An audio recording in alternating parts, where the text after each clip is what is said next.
시청자 여러분 안녕하십니까?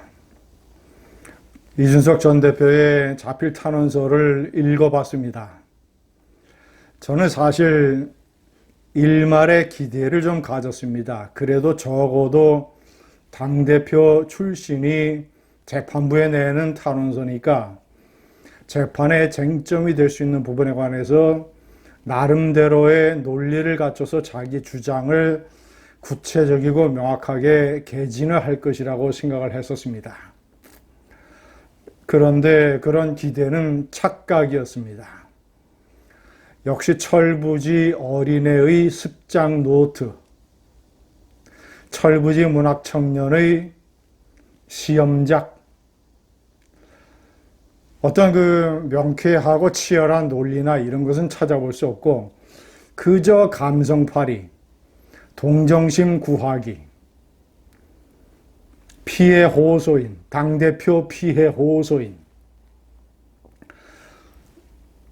시청자 여러분, 제가 아주 제일 많이 실망한 대목들을 몇 개 정리를 해서 말씀드리겠습니다. 첫 번째, 서두에 뜬금없이 1980년대 신군부의 등장과 민주화운동 광주 사태, 이런 부분에 관한 언급을 합니다. 자, 여기서 이제 몇 가지 본인이 의미를 견강부회로 추출을 해냅니다. 자, 첫 번째는 그때 당시에 민주주의의 선봉에 서서 수호 역할을 했던 사람들이 광주 시민이었다. 거기에 동참하지 못한 죄책감이 있다. 뭐 이런 취지로 얘기를 하는 겁니다. 자, 그러면서 그렇기 때문에 그것을 만회하기 위해서 이번에 정당 민주주의가 파괴되는 것에 관해서는 자기가 싸우겠다. 이런 아주 희한한 논리를 대고 있습니다. 이것이 왜 잘못된가? 1980년대에 민주주의를 둘러싼 논란과 이번에 국민의힘에서 벌어지고 있는 이 여러 가지 정치적인 사태는 성격이 완전히 다릅니다. 국민의힘의 사태는 어떤 혼란된 질서, 당대표의 자격 없는 이런 존재, 당대표의 징계, 이러이러한 걸 둘러싼 혼란 없는 질서를 잡기 위한 어떤 당내의 질서 확립 차원의 여러 가지 액션이지. 이게 무슨 정당 민주주의 어쩌고저쩌고 거론될 만한 사태가 아닙니다. 정당 민주주의의 파괴라고 하는 것은 제가 이번에도 명기를 했습니다. 그러면서 어떤 걸 끄집어내느냐. 1980년대 신군부가 비상 상황이 아닌 것을 비상 상황으로 만들어서 비상기험을 선포해서 권력을 잡은 것처럼 이번에도 당이 비상 상황이 아닌데 절대자 윤석열 대통령이 뒤에서 조종을 해서 이것을 비상 상황으로 몰고 가서 비대위를 만드는 일련의 작업을 주도했다. 이런 식의 어떤 논거를 제시하고 있습니다. 시청자 여러분, 이게 왜 근본적으로 틀렸는가?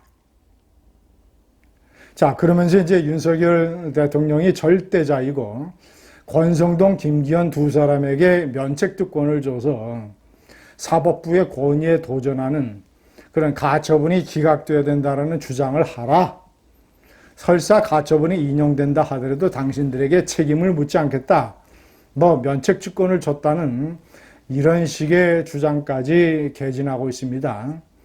첫째, 현재의 정당 구조는 여든 야든 국민의힘이든 민주당이든 절대자, 대통령 또는 야당의 비대위원장, 당대표 이런 사람들이 정당 민주주의를 좌지우지할 수 없는 구조로 되어 있습니다.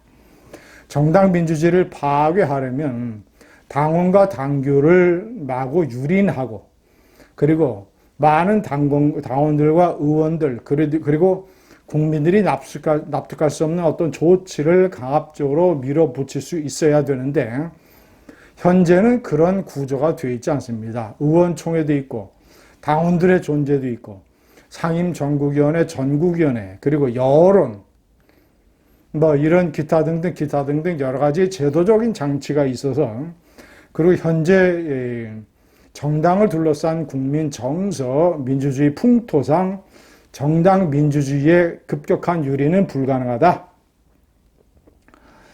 자, 세 번째.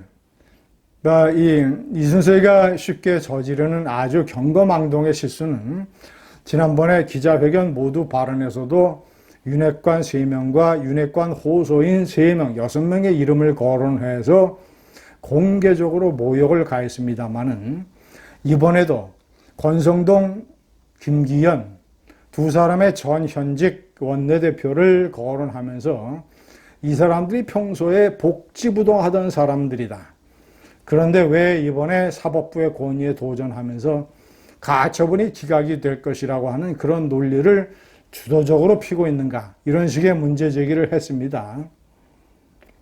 시청자 여러분, 정치 싸움을 하더라도 특정인의 어떤 잘못이라든가 중대한 혐의가 입증되지 않는 한 공개적으로 특정인을 모욕하는 행위 같은 것은 하지 말아야 됩니다. 그런 것은 세상 모르는, 세상 무서움 모르는, 하룻강아지가 법 무서운 줄 모르는 행동입니다.